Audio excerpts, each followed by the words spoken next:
चित्त की चंचलता का भाव, जो कभी ये चाहता, कभी ये चाहता, कभी ये चाहता, कभी वो मिल गया, कभी ये नहीं मिला, मतलब इसी कोला धमना में अपने जीवन के अमूल्य समय को खोता चला जा रहा है।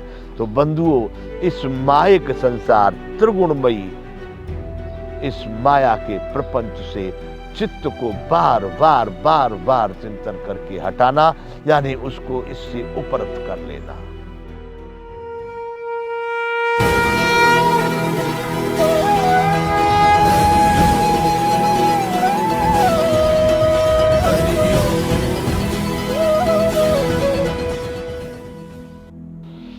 जय विश्वबंधु।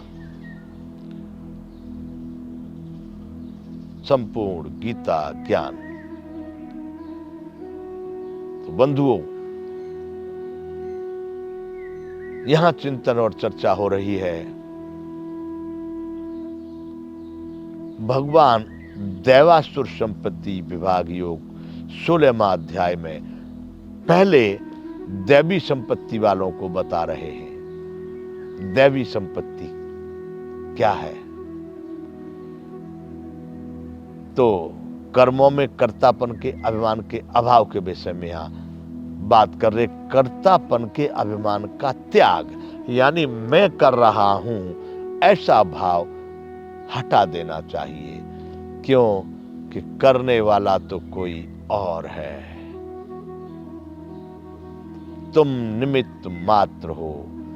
और जब ये भाव हट जाएगा, ये परमात्मा को समर्पित हो जाएगा, उस समय पर आपका कर्म कर्म बनेगा। रामायण में कहा गया है, राजनीति बिनु धनु बिन धर्मा, हरि ही समर्पे बिनु सत्कर्मा। नीति के बगैर का राज्य, धर्म के बिना धन और भगवान को समर्पित किए बगैर सत्कर्म, ये सब नष्ट ही हो जाते हैं, नष्ट है, इनसे कोई भी प्रयोजन नहीं मिलेगा। तो भगवान ने यहाँ का अंतःकरण की कर्मों में कर्तापन के अभिमान का त्याग। बंधुओं, जो कुछ कर रहे हो ये समझ करके भगवान को समर्पित करो। प्रभु आपकी ही लीला है, आपके माध्यम से चल रहा है।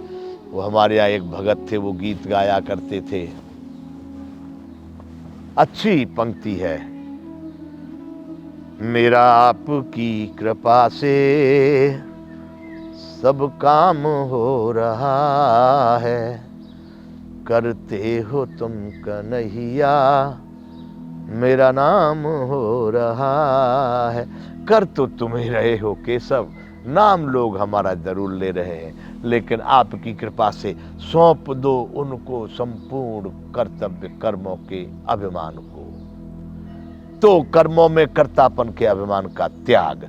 आगे है अंतःकरण की उपरति, अर्थात चित्त की चंचलता का अभाव। अंतःकरण की उपरति,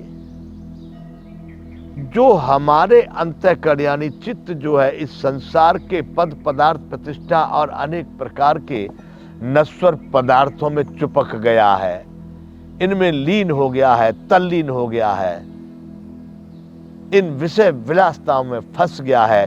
इससे उपरत करना है, इससे हटा लेना है। अंतःकरण की उपरति, चित्त की चंचलता का भाव, जो कभी ये चाहता, कभी ये चाहता, कभी ये चाहता, कभी वो मिल गया, कभी ये नहीं मिला, मतलब इसी कोला धमना में अपने जीवन के अमूल्य समय को खोता चला जा रहा है। तो बंधुओं, इस मायिक संसार त्रिगुणमयी इस माया के प्रपंच से चित्त को बार बार बार बार चिंतन करके हटाना, यानी उसको इससे उपरत कर लेना। ये भगवान कह रहे अंतःकरण की उपरति, और किसी की भी निंदादि न करना। हम ये बार बार बोल चुके हैं बंधुओं, निंदा या किसी भी एक शब्द में एक 100 अर्थ निकाल सकते हैं। अरे एक परमाणु में जब सारा ब्रह्मांड समाया हुआ है, तो एक शब्द में तो बहुत कुछ समाया होगा। यहाँ भगवान कह रहे हैं किसी की निंदा आदि न करना। निंदा, बुराई, चुगली और मतलब बहुत सारी बातें इसमें आ जाती। निंदा आदि न करना। अब आप चोर हैं और कोई कह रहा कि ये चोर है, आप हैं वहां पर कि नहीं है, लेकिन चिंतन हो रहा है कि भाई वो जो नाम का व्यक्ति है वो बड़ा चोर है, तो क्या कहेंगे इसको? निंदा। मैं बंधु इसको निंदा नहीं मानता, ये सत्य है। और फिर भी यहां जो कहा गया निंदा, व्यक्तिगत चोर भी है तो हमको लेना देना क्या उससे? करे चोरी वही भरेगा, सहा है तो वही भरेगा। तो इसलिए मेरे विचार से व्यक्तिगत बातों में तो पढ़ना ही बुद्धिमानों के लिए ठीक नहीं है। लेकिन सार्वजनिक स्तर पर मैं बात कर रहा हूं, राष्ट्रीय स्तर पर मैं बात कर रहा हूं, जो सत्य है उसको सामने लाना ही चाहिए और लाना ही होगा। वह निंदा नहीं है, वह चुगली नहीं है। निंदा केवल वह है जो व्यर्थ में, जिससे कोई हानि लाभ नहीं, प्रकृति प्राणी धर्म का संबंध नहीं। व्यक्तिगत रूप से तो मेरे में कोई कम दुर्गुण नहीं है बंधुओं। ढूंढना चाहेंगे तो बहुत सारी बातें निकल जाएंगी। इसलिए भगवान यहां करे किसी की भी निंदा आदि न करना। निंदा भी, या निंदा कब होगी? दूसरे के दोषों को देखेंगे तब, और दूसरे के दोषों को देखना भी बहुत बड़ा दोष ही है। सब भूत प्राणियों में हेतु रहित दया।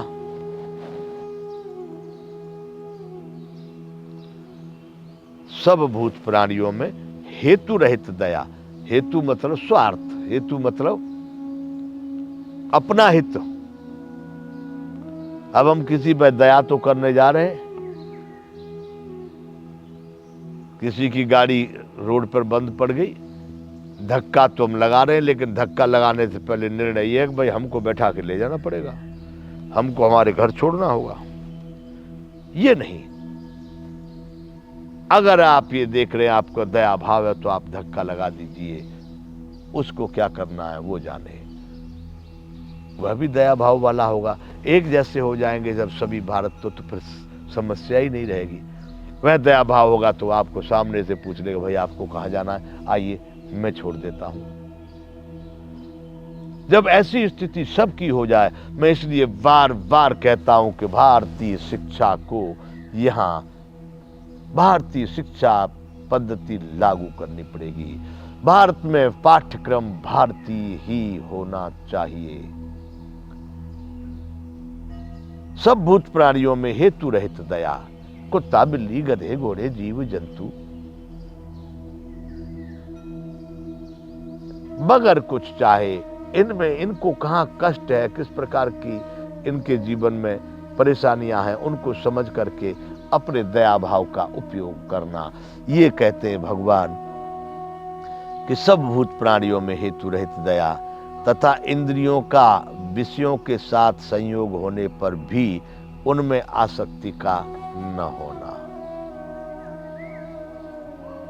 इंद्रियों का विषयों के साथ संयोग होने पर भी उनमें आसक्ति का न होना। मतलब इंद्रियों का विषयों के साथ संयोग, आंख, इसका विषय रूप।